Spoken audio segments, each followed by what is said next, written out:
दोस्तों, भारत की आजादी से लेकर आज तक कितने सारे प्रधानमंत्री बने हैं। इनमें से कई चेहरे ऐसे भी थे जो बहुत ही ज्यादा चर्चा में रहे थे। आज हम आपको 1947 से लेकर 2022 तक जितने भी प्रधानमंत्री रहे हैं उनके बारे में आपको विस्तार से बताने वाले हैं। आखिर आजादी से लेकर अब तक कितने प्रधानमंत्री बने हैं। दोस्तों, आपको बता दें कि 1947 से लेकर 2022 तक 16 बार प्रधानमंत्री बदल चुके हैं। जब हमारा देश भारत आजाद हुआ था उसमें भारत के पहले प्रधानमंत्री कांग्रेस पार्टी से जवाहरलाल नेहरू को चुना गया था। 15 अगस्त 1947 से लेकर 27 मई 1964 तक करीब 16 साल और 246 दिन तक जवाहरलाल नेहरू प्रधानमंत्री रहे। यानी भारत के पहले प्रधानमंत्री जवाहरलाल नेहरू सबसे लंबे समय तक रहने वाले प्रधानमंत्री थे और 1964 में जवाहरलाल नेहरू की मृत्यु हो जाती है। अब इसके बाद प्रधानमंत्री का पद खाली हो जाता है, इसलिए उस पर गुलजारी लाल नंदा को कार्यवाहक बनाया जाता है। उन्होंने 27 मई 1964 को प्रधानमंत्री पद संभाला, जो कि केवल 13 दिन तक ही रहे। इनका कार्यकाल 9 जून 1964 को पूरा हुआ। नंबर 2, इसके बाद भारत के दूसरे प्रधानमंत्री बनते हैं लाल बहादुर शास्त्री, जो 9 जून 1964 को भारत के प्रधानमंत्री बनते हैं। इन्हीं के शासनकाल में 1965 का भारत पाकिस्तान युद्ध भी होता है।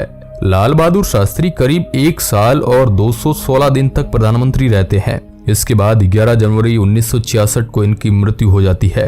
अब अचानक पद खाली हो जाने की वजह से फिर से 11 जनवरी 1966 को गुलजारी लाल नंदा को कार्यवाहक बनाया गया और 24 जनवरी 1966 को 13 दिन तक इन्होंने पद संभाला। नंबर 3, और इसके बाद भारत की तीसरी प्रधानमंत्री जवाहरलाल नेहरू की बेटी इंदिरा गांधी बनती है, जो कि भारत की पहली महिला प्रधानमंत्री थी। इंदिरा गांधी की पहचान भारत में एक दबंग प्रधानमंत्री की तरह थी, क्योंकि 24 जनवरी 1966 से लेकर 24 मार्च 1977 तक भारत की प्रधानमंत्री रही। इनका कार्यकाल करीब 11 साल और 59 दिन तक रहा। इतना लंबा कार्यकाल उनका 3 चुनाव के दौरान हुआ था। इंदिरा गांधी के शासनकाल में कई बड़े कामों को किया गया था। अब यहाँ 1971 का भारत पाकिस्तान युद्ध हो और यहाँ तक कि भारत का पहला परमाणु परीक्षण भी इंदिरा गांधी के शासनकाल में ही किया गया था।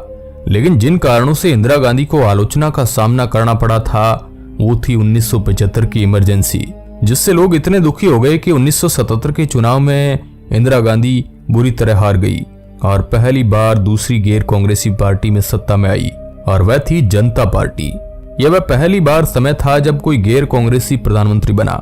नंबर 4, भारत के चौथे प्रधानमंत्री बनते हैं मोरारजी देसाई। 24 मार्च 1977 से लेकर 28 जुलाई 1979 तक करीब 2 साल और 126 दिन तक प्रधानमंत्री रहे और फिर इन्हें इस्तीफा देना पड़ा, क्योंकि मोरारजी देसाई की सरकार गठबंधन पर आधारित सरकार थी और मतभेद की वजह से उन्हें इस्तीफा देना पड़ गया।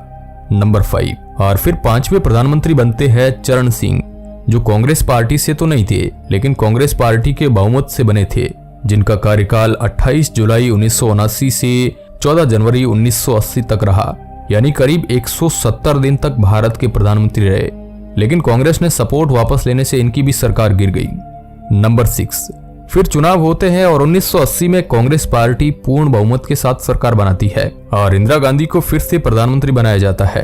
इनका कार्यकाल 14 जनवरी 1980 से लेकर 31 अक्टूबर 1984 तक रहा, यानी 4 साल और 291 दिन तक, और 31 अक्टूबर 1984 को इंदिरा गांधी की हत्या कर दी गई थी। नंबर 7, और फिर इनके बाद 7वें प्रधानमंत्री बनते हैं इनके बेटे राजीव गांधी। राजीव गांधी भारत के सबसे युवा प्रधानमंत्री थे, जो मात्र 40 साल की उम्र में प्रधानमंत्री बन गए थे। इनका कार्यकाल 31 अक्टूबर 1984 से 2 दिसंबर 1979 तक था, यानी करीब 5 साल और 32 दिन।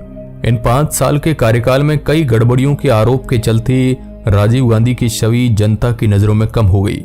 उस समय राजीव गांधी सरकार की कैबिनेट में मंत्री रहे वीपी सिंह, जो कि राजीव गांधी के आलोचक बन गए, इसलिए उनसे मंत्रालय ले लिया गया था। तो वो यहाँ पर वीपी सिंह कांग्रेस से इस्तीफा दे देते हैं और फिर उन्होंने बाकी विरोधी नेताओं के साथ मिलकर जनता दल बनाया।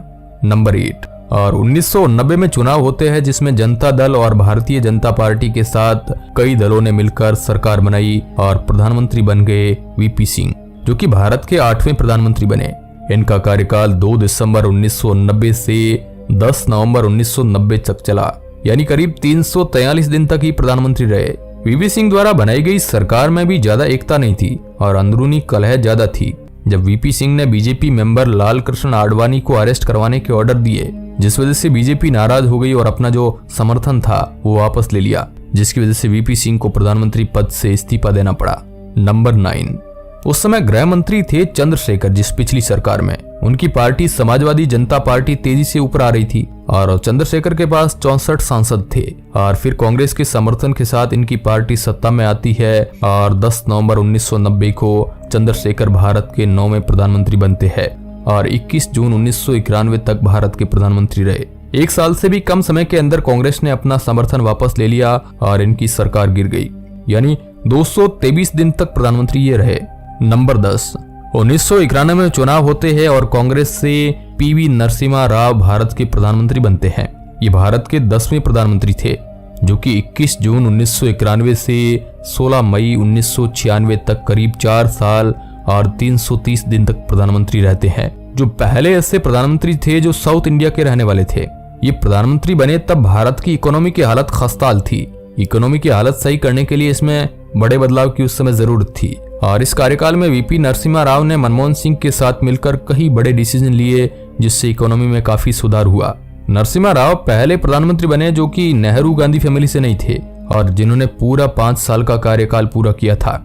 इसके बाद भारत की राजनीति में उतार चढ़ाव बहुत रहे और अगले 3 सालों में 4 बार प्रधानमंत्री बदले। नंबर 11वें प्रधानमंत्री बनते हैं अटल बिहारी वाजपेयी, जिनका कार्यकाल 16 मई 1996 से 1 जून 1996 तक, यानी करीब 16 दिन तक ही ये प्रधानमंत्री रहे। बहुत छोटा कार्यकाल था, ये सबसे छोटा प्रधानमंत्री का कार्यकाल था। नंबर 12, फिर 12वें प्रधानमंत्री बनते हैं एचडी देवगौड़ा, जो कि करीब 1 जून 1996 से 21 अप्रैल 1997 तक करीब 324 दिन तक प्रधानमंत्री रहे।